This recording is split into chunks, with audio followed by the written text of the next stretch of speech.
Going over ancient ground yet again. I finished up last night's tape with my father's death all over again.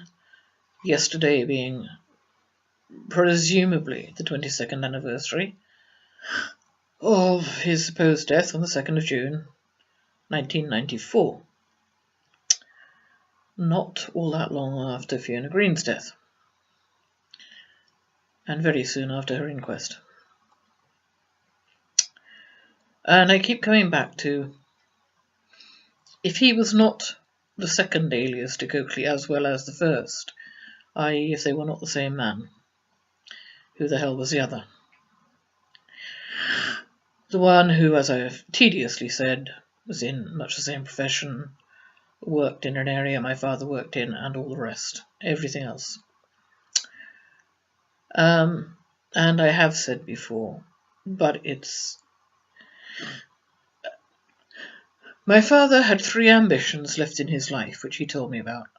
I was, oddly enough, his confidant, if I've pronounced that correctly, just as I was my mother's earlier in life. He told me that he wanted to live to the year 2000. The second alias Dick Oakley did. He made it to the 16th of February 2000. He wanted to see his granddaughter marry. If he didn't die in 1994, given that she married in 1997, he could very easily have done that. She married in St. Lucia. On St. Lucia. I wasn't there. I'm not saying my daughter would have been aware that he was there, but I don't see why he couldn't have been there. He's somewhere there. And for some extraordinary reason, given everything he did to destroy my education through the years, to knock it down at every possible turn, he wanted to see me graduate. That also came about in 1997. And again, if he didn't die in 1994, but did die in 2000, he could have been in that audience for all I know. I know I have said these things before, but they all add up for me. And as crazy as it sounds, I still wonder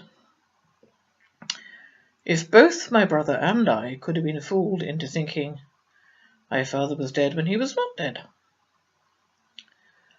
And I have said then a simple matter of transporting him. A very simple matter of transporting him from Thorn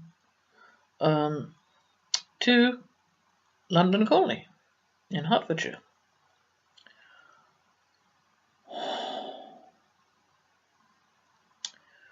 Whereas I have said he died in Hemel Hempstead Hospital.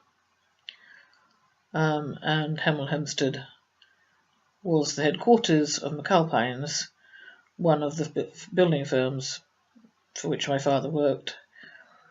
And given that the second alias Dick Oakley was in the same line of work, I have said McAlpines and Hemel Hempstead would have been a pretty good bet for his employer as well.